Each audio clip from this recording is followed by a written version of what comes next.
When my wife told me she was pregnant, I thought my heart might explode from joy. We'd been trying for almost 2 years, tracking cycles, doctor visits, hopeful mornings that ended in quiet disappointment. So when she stood there, trembling, holding that little white stick with 2 pink lines, I grabbed her and spun her around, laughing like a fool. I kissed her forehead, her cheeks, her lips, everything I could reach. I didn't notice that she didn't smile back. At the time, I chalked it up to shock. She had always been more cautious about hope than I was. I wanted to believe that she was just overwhelmed. It wasn't until 3 nights later that the silence started to feel wrong. We were in bed. I reached for her, my hand resting on her stomach. "Our baby's in there," I whispered. She turned away, muttering that she was tired.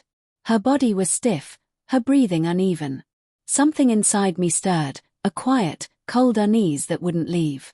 Over the next few days, she became distant. She stayed out late, took calls in the other room, jumped whenever I walked in. I asked if she was okay, and she'd smile thinly, saying she was just exhausted. Then came the night everything broke. It was raining hard. I came home early from work, hoping to surprise her with dinner. The lights were off. I found her sitting at the kitchen table, her phone face down, a glass of wine in her hand. She looked like she'd been crying. "Hey," I said softly. "What's wrong?" She lifted her eyes to me, red, hollow, almost lifeless. "We need to talk." The words every man dreads. My pulse spiked. "Okay, what about?" She took a shaky breath. "About the baby." I froze. "What about it?"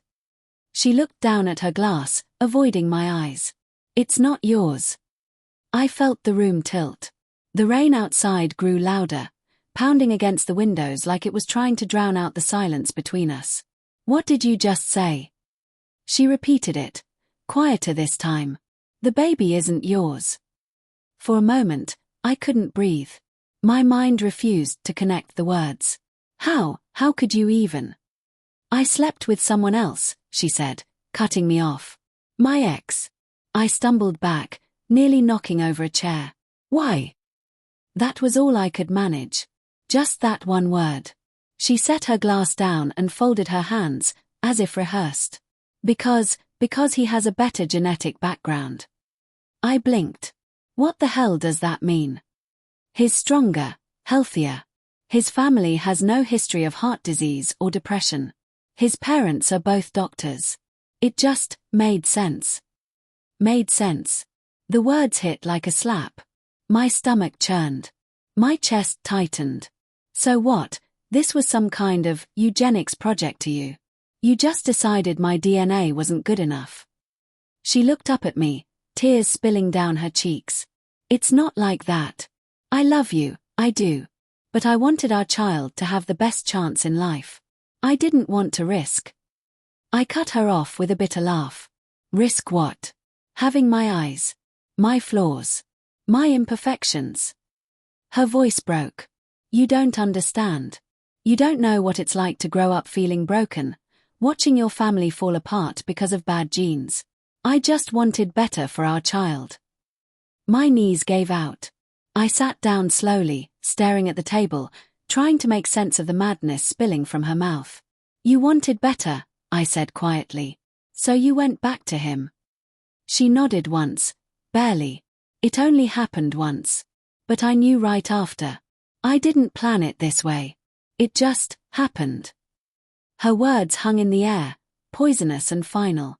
I looked at her, this woman I had built my life around, the one I trusted more than anyone. I searched her face for something human, something that made sense of this cruelty. But all I saw was guilt and fear. I wanted to scream, but the rage wouldn't come. Just a hollow ache spreading through my chest. "You killed us," I whispered. "Whatever we were, you just killed it." She started crying harder, reaching for me. "Please, don't say that. We can work through this. You can still raise the baby. You'd be an amazing father. You are an amazing man." I pulled away, disgusted. Don't call me that. You didn't want my child, my blood, but now you want me to raise someone else's. Out of guilt." Her sobs filled the kitchen. The rain outside had slowed, replaced by a heavy, suffocating quiet. I stood up, staring at the woman I once thought was my soulmate. I could see her lips trembling, her hands clutching her stomach as if she needed protection from me, even though I'd never raised a hand to her.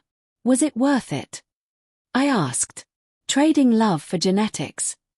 She didn't answer. I walked out before I could break down.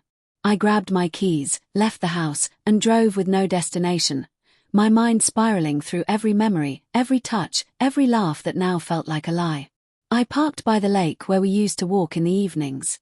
The reflection of streetlights shimmered on the dark water, twisting and fading like everything I thought was solid.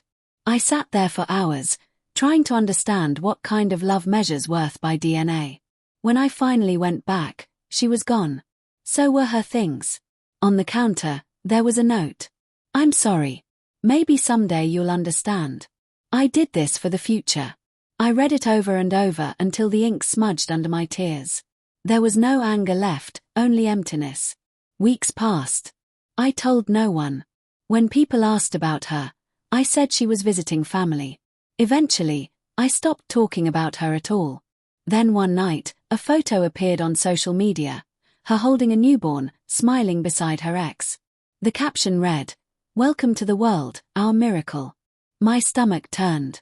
I closed the app, but the image burned behind my eyelids. I thought of the years I'd spent loving her, the future we'd planned, the child I'd dreamed of. I thought about how easily she'd replaced me, rewriting our story like it had never happened. And still, despite everything, part of me wanted to believe her. To think maybe she really thought she was doing the right thing. That somewhere in her twisted reasoning, there was love. But then I remembered the way she said it. Cold, logical, detached. He has better DNA. Not better love. Not better heart.